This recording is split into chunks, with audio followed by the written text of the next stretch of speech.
Bonjour à tous et bienvenue dans ce nouveau webinaire consacré aujourd'hui au monde industriel et tout ce qu'on peut proposer comme solution sur les applications de maintenance. Je suis Maïwen Courbeau, je suis responsable marketing et digital au sein de PCB Piezotronics France. Je suis accompagnée aujourd'hui d'Elisabetta Marcusi. Bonjour, bonjour. Je suis Elisabetta Marcusi, chargée de marketing produit et support aux clients. Et nous avons préparé ce webinaire avec Christian Medrano, que je laisse se présenter. Oui, bonjour, je suis Christian Medrano, donc je suis chef de marché pour l'industrie et pour le monde automobile. Et nous allons avoir le plaisir de vous présenter nos applications dans le monde industriel. Je laisse la main à Maïwen. Donc, juste un petit rappel bref, sur la façon dont ça va se passer. En gros, on va vous présenter donc très rapidement l'entreprise pour rappeler le contexte un petit peu PCB Piezotronics qui a évolué pas mal ces dernières années. Et ensuite, Christian prendra le relais pour vraiment présenter toute la partie application produit liée au monde industriel.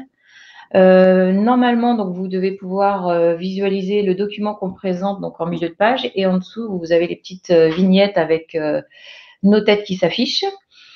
Vous avez un onglet à droite chat qui vous permet en fait de poser des questions. Donc n'hésitez vraiment pas à interagir via cet onglet. Le but du jeu est de rendre le webinaire le plus vivant possible. Donc dès que vous avez une question, posez-la. On répondra pas forcément au fur et à mesure pour éviter de couper trop, morceler trop la présentation. Par contre, à la fin de chaque thématique, on fera un petit point sur les questions et on répondra aux questions avant d'enchaîner sur la thématique suivante. Donc, je vous encourage fortement à être actif et à poser toutes les questions qui vous viennent à la tête. Et donc, on va démarrer par une petite présentation donc de l'entreprise. Donc, bref rappel, PCB Piezotronics, c'est en fait filiale de MTS. MTS, qui est une entreprise américaine qui est cotée au Nasdaq et qui est vraiment le leader mondial des systèmes de test haute performance et capteurs de précision. PCB Piezotronics est une boîte américaine également qui a été fondée en 1967 à Buffalo, donc aux États-Unis. Et la particularité qu'on a sur le marché, c'est qu'on développe, conçoit et fabrique nous-mêmes dans nos propres usines nos solutions, nos capteurs. Donc, tout est fait de la partie conception, réflexion à la partie fabrication en interne. On internalise tout. Et PCB Piezotronics, bien sûr, est certifié ISO 9001, accrédité A2LA pour tout ce qui sort de nos usines. Donc nous, PCB Piezotronics SA, qui sommes présents aujourd'hui, nous sommes la filiale française. Donc c'est nous qui distribuons en France les produits et on existe depuis 2000. Donc cette année, on fête nos 20 ans. Enfin, depuis en octobre, on a fêté nos 20 ans plus précisément. Bon, vu le contexte, on ne les a pas vraiment fêtés, mais en tout cas, ça fait 20 ans qu'on est là. On espère le rester encore un moment. Et la dernière grosse actualité était en octobre 2019, donc il y a un an, où on a intégré la marque Andefco. Donc, c'est aussi une marque américaine qui avait finalement les mêmes particularités que nous, dans le sens où Andefco développe et fabrique également dans ses propres usines ses capteurs. Par contre, la différence, c'est que nous, on est plus centré sur le piézoélectrique et Andefco était plus sur le MEMS, donc piézorésistif capacitif. Donc, la fusion entre les deux, le mariage même entre les deux, permet d'avoir une gamme complète piézoélectrique, piézorésistive capacitive, vraiment en interne, internalisée à 100%. Donc, nous, PCB Piezotronics, donc en France, on est fournisseur de solutions pour l'amélioration technique et économique des performances des mesures. On s'appuie sur des grandes valeurs socles qui sont vraiment qu'on travaille tous les jours au quotidien pour apporter le meilleur service possible déjà. Donc, en termes de service, on a une large gamme de produits qui sont disponibles en stock, donc qui peuvent être livrés dès le lundi chez vous si vous commandez avant le jeudi, donc avec les délais les plus rapides du marché. On a un portail client qui est disponible 24 heures sur 24, sur lequel vous pouvez faire directement en ligne tous vos devis, sur lequel vous pouvez suivre vos commandes.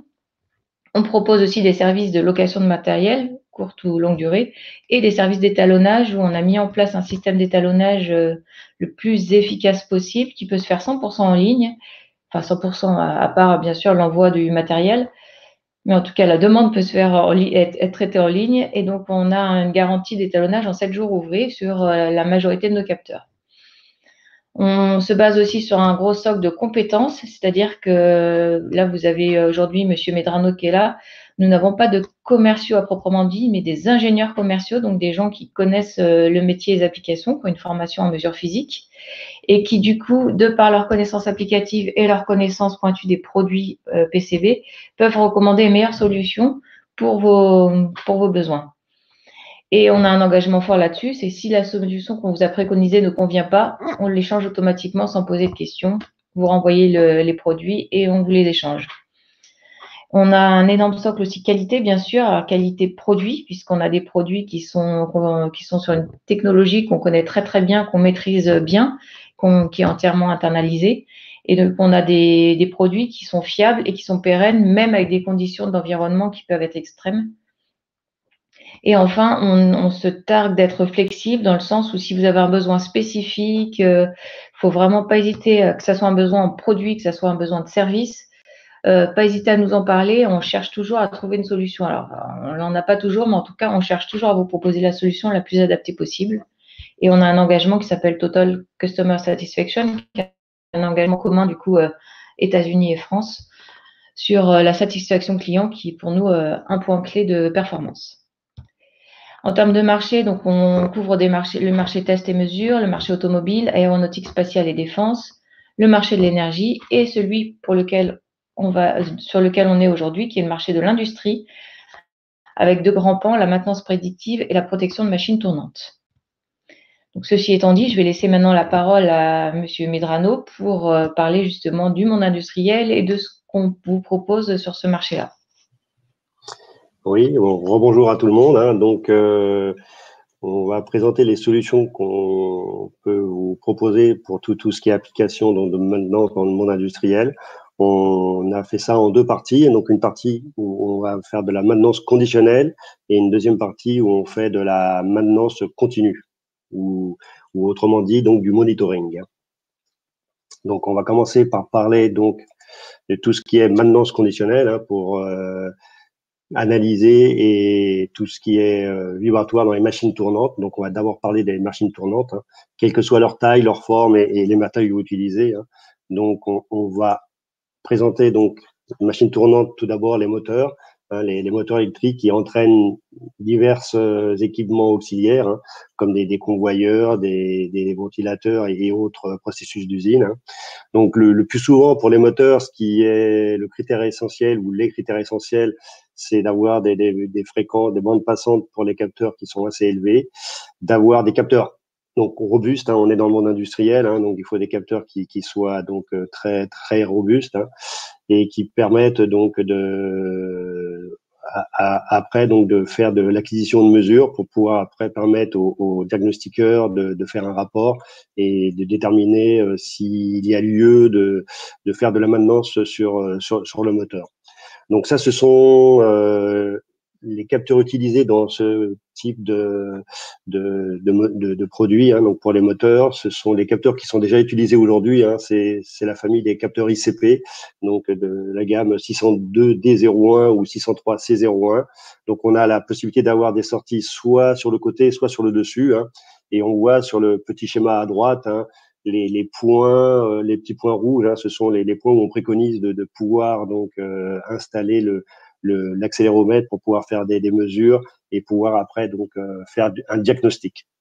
Donc lorsqu'on parle de diagnostic, c'est soit on laisse les capteurs à demeure et on les met donc sur un boîtier de jonction et de façon périodique, une fois par an ou deux fois par an, après ça dépend des industries, on vient faire des campagnes de mesure et on fait donc on fait des mesures et on fait un diagnostic avec un poste de traitement, donc qui peut permettre de voir les déséquilibres, les désalignements, donc les défauts d'entrefer qu'il peut y avoir sur un moteur, un rotor qui est cassé ou fissuré, voir également des cannelures au niveau des roulements qui soient fissurés. Donc ça permet de voir beaucoup de choses, de faire de l'analyse vibratoire, donc sur les moteurs. Donc ça c'est le première machine tournante.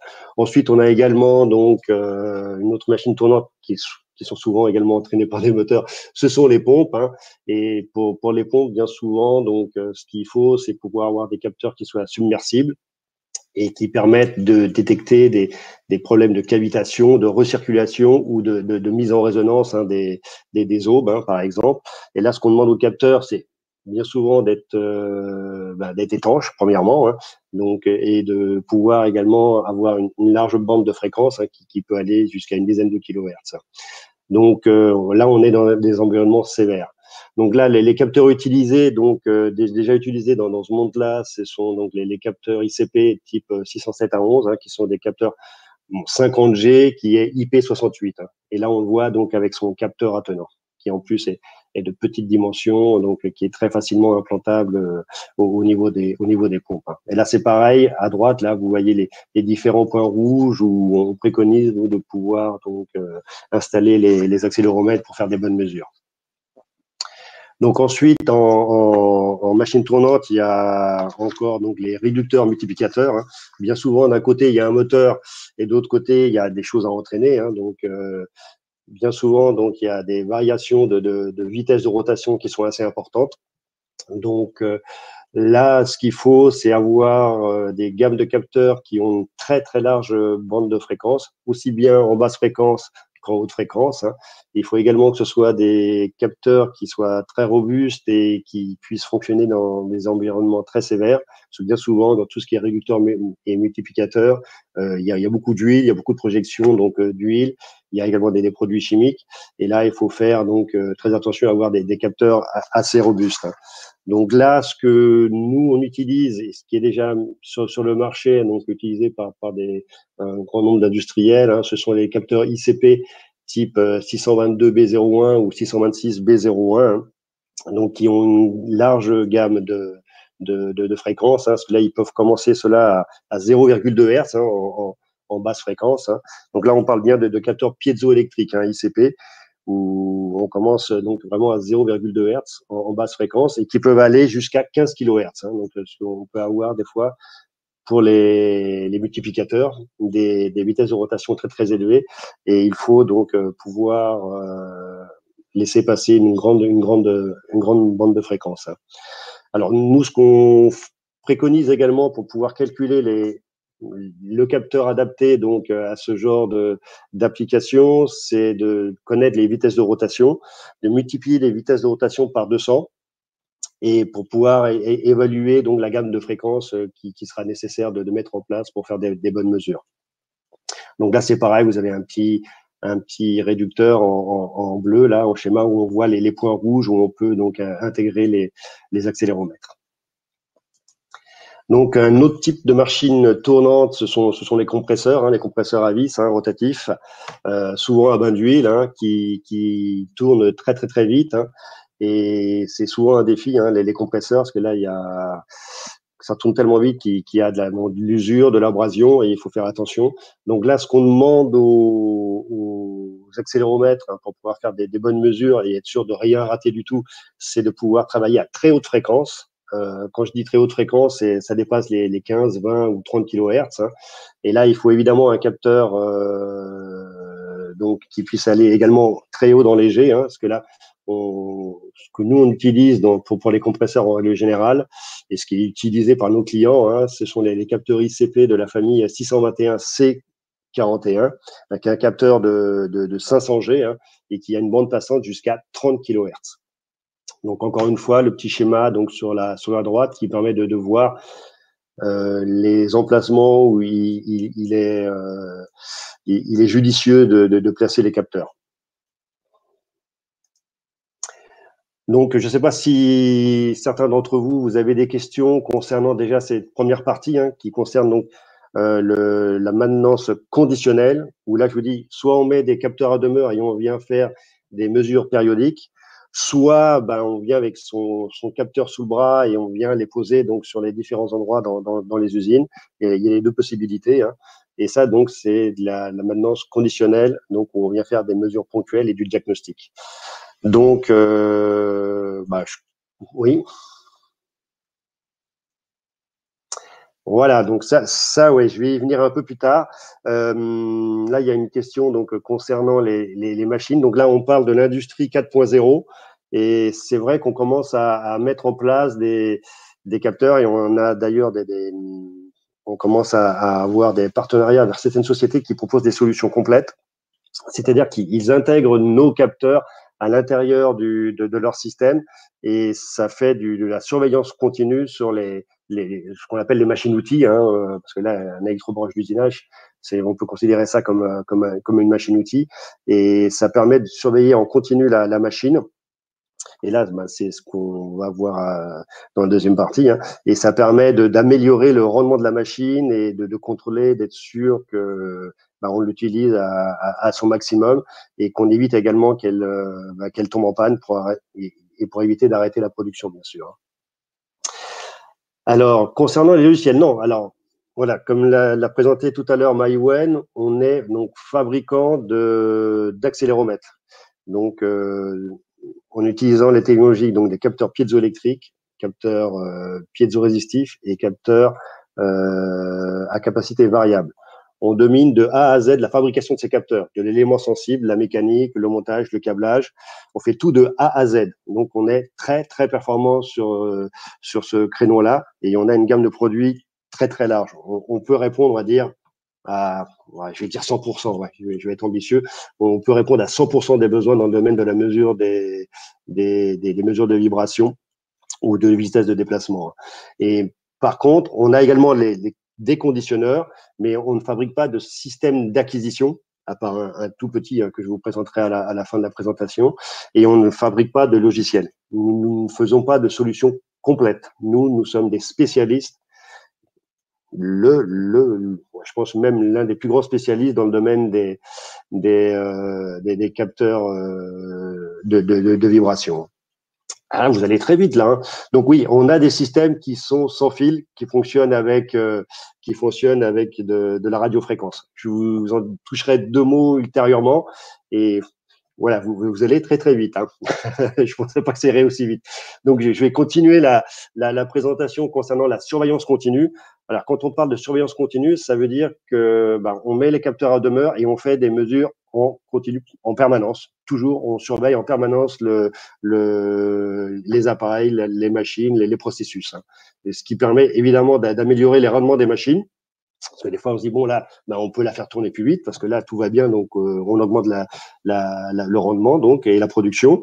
Et on évite également de l'arrêter la production. Parce que si on détecte un défaut et qu'on arrête la machine pour pouvoir faire une maintenance assez rapide et redémarrer la production, donc ça fait gagner beaucoup d'argent. Et ça, je pense que de plus en plus, maintenant, les industriels ont conscience de cela et ils mettent de plus en plus en place donc les éléments nécessaires pour pouvoir faire soit du monitoring, donc la surveillance continue, ou soit faire de la maintenance conditionnelle en venant faire des mesures ponctuelles. Oui, nous avons des capteurs qui dépassent les 25 kHz de bande passante. On en a qui vont à 30 kHz. Celui que j'ai présenté tout à l'heure, là, le 621 C41, donc, va à 30 kHz. Et nous en avons d'autres qui sont normalement plus dédiés au test à la mesure, qui vont à 40 kHz. Et même, voilà, on peut même aller plus loin. Donc ça pour les capteurs de vibration. Après, si on a d'autres produits qui permettent d'aller encore beaucoup plus haut, où là on parle de mesures de choc, par exemple. Mais ça, voilà, ça peut être l'occasion pour vous de participer à d'autres webinars ou de revoir des webinars que nous avons déjà réalisés concernant donc les mesures de choc. Donc, je continue sur la surveillance continue, où là, j'ai pris quelques applications dans quelques secteurs d'activité. Donc, j'ai pas mis tous les secteurs d'activité. Là, je vais commencer par l'application dans le monde de la sidérurgie, parce que là, donc, on voit l'image parle d'elle-même. On va parler de mesures à haute température dans le monde de la sidérurgie. Donc, voilà, on transforme donc pour avoir, il y a des transformations pour faire de l'acier ou de la fonte. Il y a du laminage, évidemment, il y a du stockage et on travaille avec différents types de matériaux. Donc là, ce que l'on a dans la sidérurgie, ce sont donc du travail à haute température, bien souvent. Là, on retrouve évidemment toutes nos machines tournantes, les pompes, les compresseurs, les réducteurs, bien sûr. Et ça, c'est fait pour faire fonctionner des convoyeurs, des ponts roulants, et bien d'autres choses, hein, comme des laminoirs également, où là, on peut atteindre des températures qui peuvent aller jusqu'à 1200 degrés. Hein. Donc, nous, avec nos capteurs, on ne va pas jusque-là. Mais bon, les critères importants dans la chirurgie, c'est de pouvoir travailler à haute température. Évidemment, d'avoir toujours des capteurs robustes. Ça, dans le monde industriel, on y a droit à tous les coups. Hein. Là, il y a un environnement où il peut y avoir des projections d'eau, de l'huile, des poussières. Donc là, on utilise, nous, dans le monde de la chirurgie, des différents types de capteurs. Donc là, on a les capteurs toujours de la famille ICP qui travaillent à haute température. À savoir que normalement, les capteurs ICP, normalement, ils peuvent travailler en standard, hein, sans rien faire de particulier, jusqu'à 120 degrés. Et nous avons développé donc des capteurs ICP qui peuvent fonctionner jusqu'à 160 degrés. Et même maintenant, nous avons des capteurs qui fonctionnent donc en ICP jusqu'à 180 degrés Celsius. Hein. Donc là, bien souvent, on a le HT donc 602D01 hein, qui est utilisé, donc un 50G, 10 kHz de bande passante qui fonctionne à 163 degrés, jusqu'à 163 degrés Celsius. Ensuite, quand on va sur des températures supérieures à 180 degrés, là, malheureusement, on ne peut plus utiliser des capteurs ICP. On est obligé d'aller directement sur les capteurs de charge. Et là, en capteur de charge, on a différents types de produits, hein, comme le 357 A100, hein, qui est un capteur qui utilise l'élément sensible que PCB a créé et a inventé. C'est l'élément sensible qu'on appelle UHT12, hein, qui permet d'avoir une très grande stabilité en température. Hein. Malgré des variations de température, on reste assez stable. Et là, donc, le 357 A100, donc, c'est un capteur qui sort, donc, là, on va parler de picocoulomb, hein. Là, il sort 5 picocoulombs par G et il peut fonctionner jusqu'à 480 degrés Celsius. Hein. Évidemment, derrière, on a les amplificateurs les conditionneurs qui vont bien, hein, pour pouvoir conditionner le signal et sortir au bout du compte, soit en ICP, soit en sortie tension, hein, directement. On a ensuite le capteur EX611A00. Donc, c'est pareil, encore un capteur de charge, hein, qui est un 10 picocoulomb par G et qui, lui, peut aller jusqu'à 650 degrés donc, en température d'utilisation. Donc, ça, ce sont des capteurs qui sont fréquemment utilisés dans le monde de la sidérurgie, hein, dans les aciéries, entre autres. Hein. Tac. Donc là, une autre application, donc, où là, on va travailler un peu moins lentement dans des environnements en température plus normale, on va dire. Hein.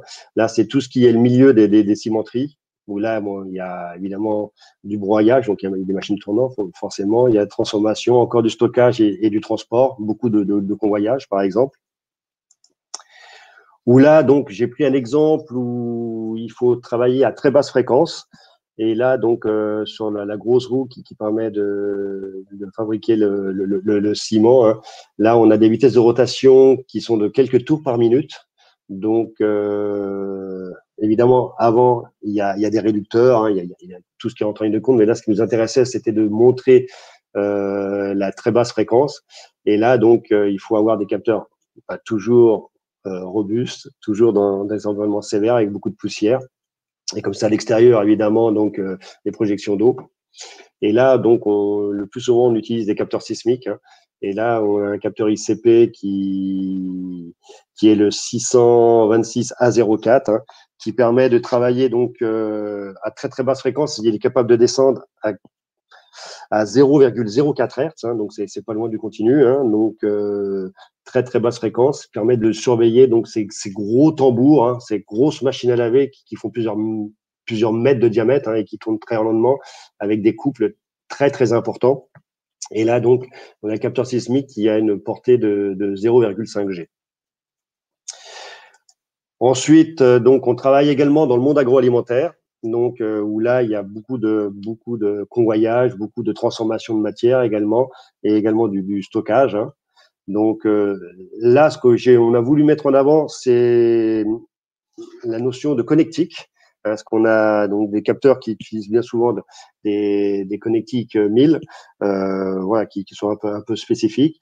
Et là, donc, on a sorti une gamme de produits donc avec des connecteurs M12 qui sont utilisés pour les accéléromètres, bien sûr, mais dans d'autres, également pour d'autres types de mesures, hein, pour d'autres capteurs.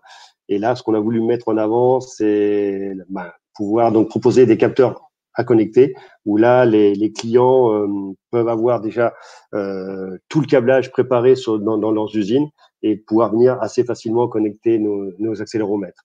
Là, donc, ce qui est souvent utilisé dans le monde agroalimentaire, ce sont les capteurs ICP type 602D91, 601A92, ou même les capteurs triaxes, parce qu'on a des capteurs également industriels qui peuvent mesurer dans les 3 axes, comme le capteur 639A91. Donc, bien souvent, ce sont des capteurs 50G qui vont sur des fréquences, parce que là, dans le domaine agroalimentaire, ça va très très vite.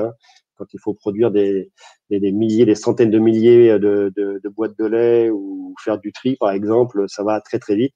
Et là, on peut aller jusqu'à 10-15 kHz en bande passante. Et là, on utilise encore des capteurs ICP.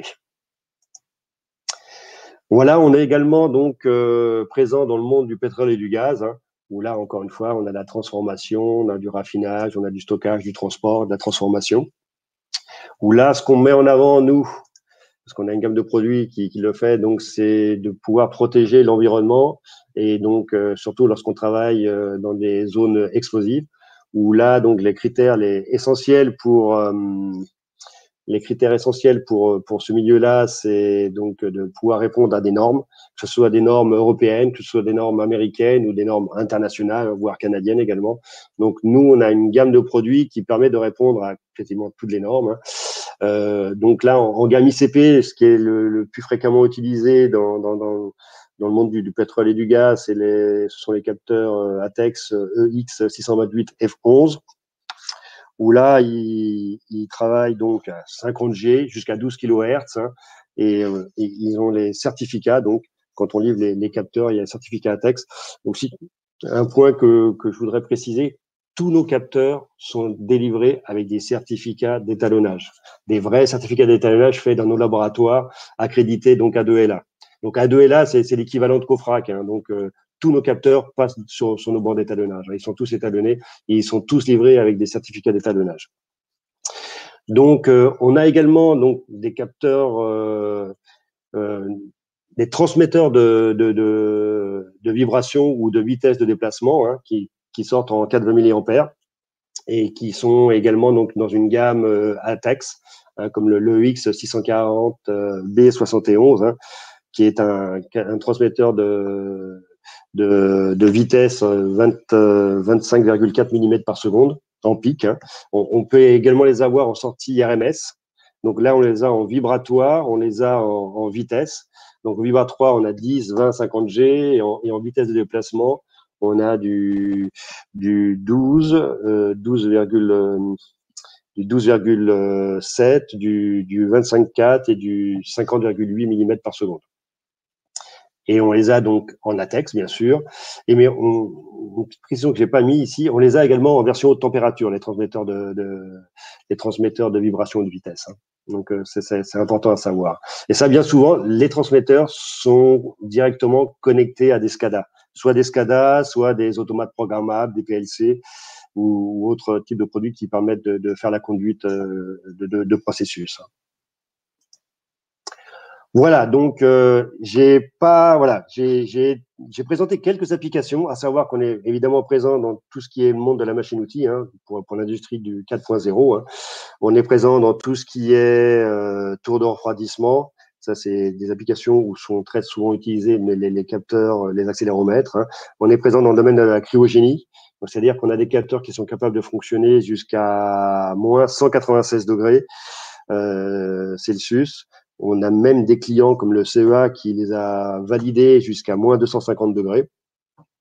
On est également très présent également dans tout ce qui est barrage hydroélectrique, dans les mines, dans le domaine du nucléaire, bien sûr, dans tout ce qui est papeterie, industrie chimique et pharmaceutique, le traitement de l'eau, évidemment, où il y a beaucoup de pompes, beaucoup de moteurs, et un milieu également qui n'est pas industriel, mais c'est quand même un milieu important, c'est le monde de l'éolien, tout ce qui est éolien, donc il y a beaucoup de surveillance vibratoire également. Voilà, donc on est présent vraiment partout. Donc je vous l'ai dit tout à l'heure, on a une gamme de produits très large, hein, donc qui permet de répondre, on va dire, à pas mal à toutes les demandes, on va dire, et tous les besoins. Donc là, en ce qui concerne nos produits, hein, donc on a une famille d'accéléromètres, on va dire ICP ou capteurs de charge. Donc haute température, basse température, ATEX et autres, donc une gamme très large. Nous avons également des gammes de transmetteurs, donc 420 mA, soit directement les capteurs, soit des conditionneurs également qui sortent en 420 mA. Là, quelque chose dont je n'ai pas parlé pendant cette présentation, ce sont les vibro-switch qui permettent de mettre en sécurité des installations, hein. Donc dès qu'on atteint une valeur critique, soit en pic, soit en RMS, on peut arrêter une machine, soit en électronique, soit même en mécanique, hein. On a des systèmes qui permettent de protéger vos installations, hein. Donc ça, on est capable de répondre également là-dessus. Et pour finir, là, donc, on va toucher 2 mots sur tout ce qui est solution numérique, et ça fera normalement, ça fera l'objet normalement d'un autre webinaire où on ne parlera que de capteurs numériques, hein. Là, on a des différents produits, hein, pour cela. On a le capteur, le transmetteur directement de vibration en 50G qui sort directement en USB, et vous venez connecter ça donc soit à un smartphone, soit à une tablette, soit directement à un PC, et vous pouvez faire directement vos mesures et votre diagnostic, hein. Ensuite, on a un petit système d'acquisition qui est le 485B39 qui permet de conditionner 2 voies de mesure en ICP, qui peut se connecter directement sur une tablette ou sur un PC, et qui peut vous permettre, en y ajoutant un logiciel du marché, de faire des mesures vibratoires.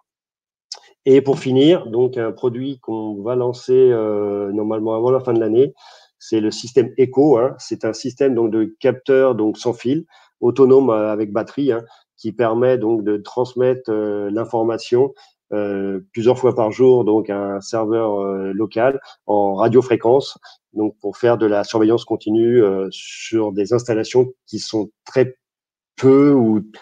qui sont très peu accessibles, ou voilà, pour y aller, il faut des conditions très sévères, ou qui sont carrément même inaccessibles, hein, où il faut un cordis pour aller positionner le capteur. Et là, donc, on a des solutions donc Echo, hein, qui permettent de faire de la mesure à distance sans fil. Donc ça fera l'objet d'un autre webinaire. Ensuite, on a également d'autres produits dans le monde industriel, comme les capteurs de pression dynamique, hein, qui permettent de faire des mesures de pression dynamique, très basse pression, très haute pression, à basse température, à très haute température. Et ça a déjà fait l'objet d'un webinaire il y a 15 jours ou 3 semaines. Donc, si vous êtes intéressé par les capteurs de pression dynamique, hein, pour la surveillance dans le monde industriel, n'hésitez pas à nous le faire savoir. On pourra vous envoyer le replay donc de ce webinaire, ou si vous voulez qu'on en discute et qu'on fasse une autre présentation un peu plus dédiée, donc n'hésitez pas à nous le faire savoir. Alors là, j'ai une question concernant donc la connectique ASH 205B. On a des capteurs avec la connectique baïonnette, hein. Et ça, il faudra que je regarde. Donc, je prends en note votre question et je vous enverrai un email, hein, Monsieur Mérès, hein. Donc, concernant une application 25 kW, 100 mV par G, ouais, ça c'est du standard. OK. Là, ce qui vous intéresse, c'est surtout la connectique baïonnette. Tac. Non, pas de réponse pour l'instant. Alors, je ne sais pas si vous avez des questions, n'hésitez pas à nous les poser. Je vais peut-être laisser le mot de la fin à Maïwen, hein, donc pour peut-être présenter les prochains webinaires ou autres. Ah, tu es en mute, voilà. Oui, on va déjà répondre à la question. Donc, il y a bonjour, concernant Echo, quel type d'infos seront disponibles, Christian?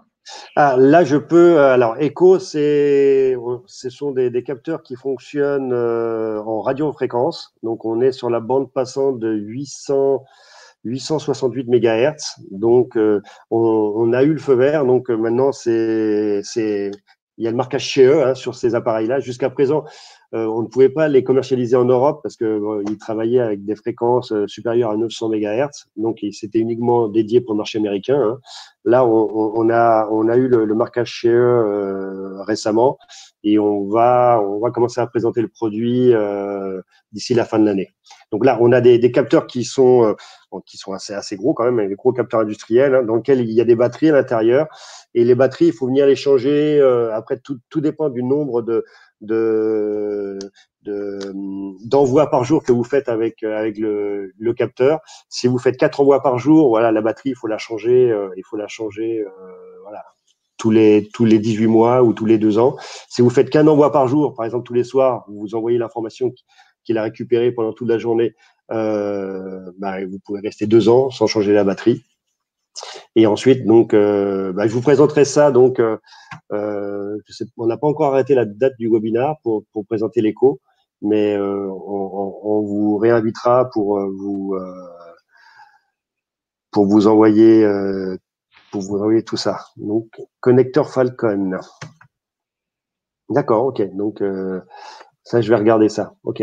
Donc, concernant les connecteurs Falcon, donc pour répondre à Monsieur Pérez, l'écho, donc voilà. Webinar, donc il faut que moi je sois prêt déjà, hein, que je puisse m'entraîner dessus pour pouvoir mieux vous en parler. Je sais qu'il y a un grand nombre d'applications et d'installations qui ont été faites aux États-Unis dans le monde de l'industrie chimique, où là donc il y a vraiment des endroits très très compliqués où pour s'y déplacer c'était assez compliqué et c'était dangereux. Hein. Et ça fonctionne très très bien. Les distances de communication entre un capteur et le récepteur, ça peut aller jusqu'au supérieur au kilomètre. Donc on peut installer un grand nombre de capteurs dans une usine qui est très très vaste et très étendue. Donc là, moi, j'ai en idée là une usine du côté dans l'État de New York, hein, où les capteurs sont à plus de 1500 mètres autour du récepteur. C'est-à-dire que vous avez le récepteur qui est placé au milieu de l'usine et vous avez donc un rayon de 1500 mètres autour du récepteur où là, il y a une cinquantaine d'accéléromètres d'installés qui permettent de contrôler, de surveiller les ventilateurs, les taux de refroidissement, de surveiller des convoyeurs, de surveiller pas mal de choses. Des pompes également. Donc ça, je vous ferai une présentation voilà, dans les semaines à venir, on va dire. Voilà, vous avez d'autres questions? Effectivement, Christian, je vois que ça déclenche de l'intérêt, donc on va très très vite Ouais. planifier la date pour pouvoir Ouais. vous dire quand on pourra vous en parler. Et D'accord. Christian va faire en sorte de prendre toutes les infos qui vont bien pour pouvoir vraiment répondre à toutes vos questions sur ces capteurs et avancer sur le sujet. Ça sera donc l'objet du prochain webinaire. On a D'accord. d'autres, alors là, on parle de webinaires vraiment qui sont centrés sur le monde industriel. On a d'autres webinaires aussi qui sont prévus sur ce mois de novembre. Donc, on a un webinaire plus techno qui est sur cette fois-ci sur la techno piézoélectrique, puisqu'on on a fait des webinaires techno sur le capacitif MEMS, sur le capacitif piézorésistif, sur la techno piézoélectrique adaptée à la pression.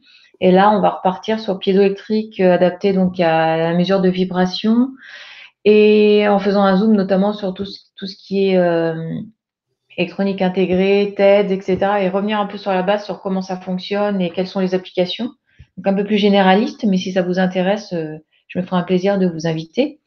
Et un autre webinaire prévu ce mois-ci aussi qui est sur tout ce qui est solution d'étalonnage, que ça soit en vibration, donc que ça soit les grosses stations d'étalonnage aux petites valisettes d'étalonnage. Donc on va présenter un petit peu toutes les besoins, pourquoi étalonner, les besoins en étalonnage, les solutions d'étalonnage. Voilà. Donc ce sont les 2 prochains webinaires et on a des webinaires qui seront prévus comme ça tout au long de l'année, environ 2 à 3 par mois. Donc si ça vous intéresse, on vous invitera à tous ces webinaires. Pour les anciens webinaires, oui, on a des replays.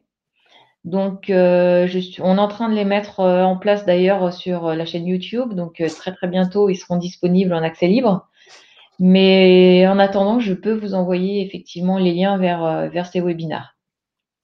Il suffit de le demander comme vous venez de le faire. Donc, Monsieur Bertrand Serrure, je vous enverrai par mail le lien vers tous les anciens webinaires. Et pour tous les autres qui veulent, il suffit de… Voilà. Je prends note. Ok, concernant notre petit système d'acquisition, hein, c'est pas uniquement un conditionneur, hein, c'est un petit système d'acquisition, le 485 B39, il peut monter à 48 kHz en fréquence d'échantillonnage. Hein. Donc ça permet de faire pas mal de tests et qui peuvent aller jusqu'à voilà des bandes passantes sur des capteurs jusqu'à on va dire 20 kHz sans problème. Bon, 20 kHz c'est peut-être un peu juste, mais voilà. 10 kHz, oui, parce qu'il faut toujours avoir un rapport 4 entre le filtre passe-bas et la fréquence d'échantillonnage. Mais sur des événements qui vont jusqu'à 10 kHz, le 485 B39, voilà, peut faire l'affaire. C'est un produit, voilà, très facile à utiliser. Et c'est pareil, si vous voulez une petite… si vous voulez le tester, on peut en avoir également à disposition. Hein, donc, on peut voir ça ensemble. Si vous avez des projets ou des applications qui permettent d'utiliser ce genre de produit, ça peut être sympa pour vous.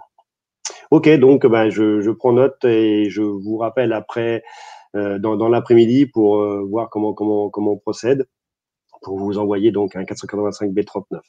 À savoir, alors nous on propose le produit donc pour conditionner des capteurs ICP, hein, uniquement des capteurs ICP, 2 capteurs ICP, hein, que ce soit un capteur, par exemple un accéléromètre bien sûr, que ce soit un capteur de pression ICP, que ce soit un capteur de force ICP, que ce soit même des microphones ICP. Vous voyez, donc on peut mettre pas mal de capteurs hein, avec cet appareil. Ça peut permettre de faire voilà des petites choses sympathiques pour faire du diagnostic assez rapide, hein, donc avec 2 voies de mesure. Ça peut être sympa. Non, mais ça, on peut vous les… je vous contacte dans l'après-midi pour… il faut qu'on regarde, nous, si on les a disponibles, parce que c'est vrai que c'est un produit qui est assez demandé et il faut que je sois sûr qu'il soit déjà revenu de chez nos clients où il est en test. Mais il n'y a pas de souci, on vous l'envoie. Et on voit ça ensemble cet après-midi. D'accord? Je ne sais pas s'il y a d'autres questions. Du coup, en attendant de voir s'il y a d'autres questions, je vous préviens juste qu'il y a des gens de mon équipe qui vous appelleront la semaine prochaine pour faire un petit bilan sur ce webinaire, ce que vous en avez retenu de positif, de négatif, comment est-ce qu'on peut s'améliorer, quel sujet vous intéressera pour faire un petit bilan finalement. Donc, n'hésitez pas à leur donner toutes les informations et à bien les accueillir. Il y a surtout à bien dire vos impressions sur ces webinaires de manière à ce qu'on puisse s'améliorer. Voilà, s'il y a des choses qu'on a oubliées ou si vous voulez qu'on aille plus dans le détail sur certains points. Donc, faut pas hésiter à donner votre ressenti sur ces webinaires. Oui, c'est un exercice qu'on a commencé vraiment depuis le mois d'avril, on essaye de s'optimiser, de s'améliorer au fur et à mesure. Donc vraiment toutes les remarques, tous les commentaires précieux. Le but du jeu, c'est pas nous de nous faire plaisir à vous montrer des choses, c'est vraiment d'essayer d'être au plus proche de vos besoins, de vos problématiques et de fournir du contenu qui soit intéressant. Donc voilà, donc j'espère que vous avez passé un bon moment en notre compagnie. Et si plus personne n'a de questions, je propose d'arrêter là ce webinaire, sachant que de toute façon, on reste en contact. On a pris en note les questions. On vous enverra les liens vers les anciens webinaires. On vous enverra les invitations pour les prochains webinaires. Donc, je vous dis juste à bientôt. Allez, merci beaucoup pour votre participation et à bientôt. Au revoir. Bonne journée. Bonne journée. Au revoir. Au revoir.